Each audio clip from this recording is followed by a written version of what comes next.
Elon Musk continues to amaze me at the things that he has been posting on his X platform. And the latest material that he has referenced regarding the Federal Reserve, I think is even more important and prudent considering his new position. We'll talk about it in this video as we explore. Before we get into what Elon Musk says about the Federal Reserve, I want to first share with you a couple of new specials that have been shared with me by the good folks at Summit Metals, summitmetals.com. The link will be in the description below. They have some discount codes they want me to give you. Summit Silver is the first one that you'll see in the description. If you enter that in, it will give you 1% off of your total silver order for any purchases higher than $500. For anything else, well, PennySaved will be the discount code that gives you 50 cents off each silver product purchased. Yes, indeed. Amazing deals already over there at Summit Metals, and now you have 2 discount codes that you can use for silver products over at summitmetals.com. So Elon Musk is indeed been very active on his platform that has grown exponentially since he took control. In fact, I've been very impressed as I follow him over on the X platform, and I've been a little bit more active myself there. And I've been amazed at some of the things that he has been posting regarding quotes from Milton Friedman and my economic hero, Thomas Sowell. Yes, I'm very impressed. But this really got me. He has once referenced that maybe working with Ron Paul on DOGE, which stands for the Department of Government Efficiency. But in this post, he references what Ron Paul has said about the Federal Reserve. And he's post a target symbol with an arrow going. It's a little emoticon with the arrow going right in the center of the target there. Love that little icon. Right on target is this post. 1913, Ron Paul types, the year that led to today's economic torture by this institution right here. Both the income tax and the Fed were created that year. Go figure. And by the way, the income tax was supposed to be just a temporary measure. Yes, indeed. And by the way, the original Federal Reserve Act of 1913, which was passed essentially in the dead of the holiday weekend or week on December the 23rd of 1913 is when the Federal Reserve Act was passed. It's really essentially under the radar. And since then, it has been twisted and turned into what it is today, which is very much against what the original intent of the founders were. The post continues. Both the income tax and the Federal Reserve was created that year. The income tax made everyone's earnings the property of the government first. That's right. They withhold it from your income right away. It just goes straight out. What the government allows people to keep is then relentlessly stolen by the Fed's inflation. Truer words were never spoken, folks, and no one has ever been immune from it ever since that act was created, because every single year since then, we have experienced some sort of inflation. And even when inflation goes back to, quote, zero, as our current president likes to say or has said, well, in reality, that means zero increase from what the Fed is comfortable or what their target is. What is the Fed's target for inflation? Which again, I remind you that the Fed's target for inflation is a 2% tax on you and your earnings. Make no mistake. It is a hidden tax that is being exposed by what Elon Musk has been posting, with this particular post reaching 7.3 million people.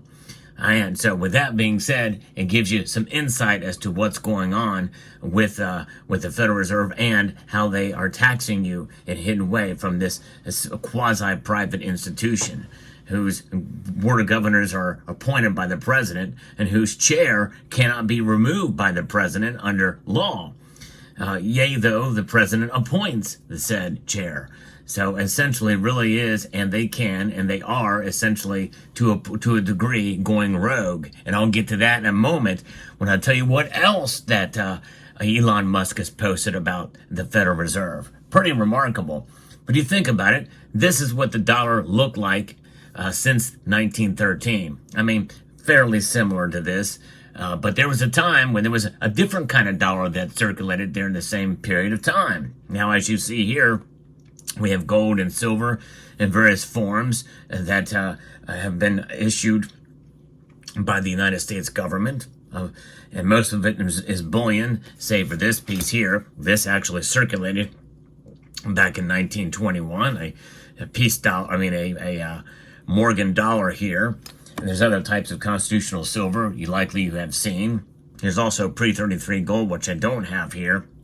The rest of this is bullion or collector pieces of gold.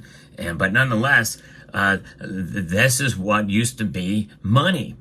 And in fact, really, it still is money under Article 1, Section 10 of the Constitution, which, by the way, there has been no constitutional amendment which has repealed that provision from the Constitution. It has not rendered it null and void, which is why many states are circumventing the Fed by recognizing gold and silver as legal tender. I think that's a wonderful thing, no question about it. But what else can we take from this with this dollar that circulates since 1913? It looks very similar to this. The key three words we're looking at here is Federal Reserve note. It is a debt instrument. This note is legal tender for all debts, public and private. But let's take a look at what has been co-circulating with this note at a time, back when there was at least some semblance of sanity with some connection to silver and gold, and that is this note here, the silver certificate. This certifies that there is on deposit in the Treasury of the United States of America $1 in silver payable to the bearer on demand. This is essentially a certificate. It is currency because of the fact that it does have something of value to back it up on deposit in the Treasury. This certificate is legal tender for all debts, public and private. It is not a note. A very different thing, for sure. It's not essentially, you can think of the dollar as a promissory note. Where is the promise? The promise is the full faith and credit of the United States government, which is a pretty freaking scary thing considering how the government has been abused and how bloated it has gotten and how they waste our taxpayer dollars. And by the way, it's a bipartisan problem, and it's all because of big government. Big government cares nothing for you, folks. And by the way, gold and silver care nothing for you either. They just exist for what they are. The only difference between gold and silver and big government is one is bloated way out of control, and gold and silver, well, they just retain their value no matter what the price is. I think that's intriguing. So let's look at this certificate again. I think this is a very nice looking note, by the way. Just a little more decorative, something more to it. That little blue treasury seal and the like. But that is, if you walked into an institution, a bank or what have you, that is tied to the or anything that's related to the treasury, if you go to the treasury itself, you could get this. For every one of these, you got this. You got this here, $1 in silver nuggets. This little silver nuggets. This was, you get this little jar, this little tube of silver nuggets there. Full weight of what it was, as approved by the Treasury of the Secretary of the Treasury, June 4th, 1963, Public Law 38 or 8336 may be secured only by presenting in your person one silver certificate to United States Assay Office. So that's where you'd have to redeem it. And on this address there in San Francisco, California, the monetary value of, let's see here, and at the monetary value of $1, $1.29, $1.29.2 per fine troy ounce, on or before June 24th, 1968. So that gives you an idea of what we're looking at there, what the price of silver was back then, and it's certainly what it is now. Look at the price of silver now compared to where it is, where it was back then, and tell me it doesn't preserve your wealth. And for sure, even with the pricing structures and even with all of the manipulative efforts of multiple institutions, mainly the Federal Reserve itself. But there that is. So what was the second thing that Elon Musk posted on Twitter that was quite intriguing? Well, it was a post that got 56.6 million views, which is a lot even for him. It was a poll. Which one would do a better job of deciding interest rates? Is it the Federal Reserve or is it a magic 8-ball? And there was over 224,000 votes, and 82.5% said it was a magic 8-ball, which means we'd be just as well to have a magic 8-ball to tell us what to do with regards to interest rates. And why is that? Well, because the Fed has a dual mandate. Number one, stable employment, and number two, a stable dollar. Maybe not in that order. Maybe it's a stable dollar first and then stable employment. The thing is, the dollar, really in a sense, its stability kind of just is really only based off of what the perception of the people domestically have for it, and maybe even more importantly, the world has for it. And they're not doing a very good job of that, as it has lost its influence to the tune of almost 25% over the past 12 years. And that tells you something, that the Fed is not doing a very good job of that. And by the way, there's nothing in the Fed's mandate that says anything about deficit spending or the debt. They give two poopies about that, not two iotas of pieces of crap with regards to what the Fed's mandate. I guess that since it's not in their mandate, they don't really care about it.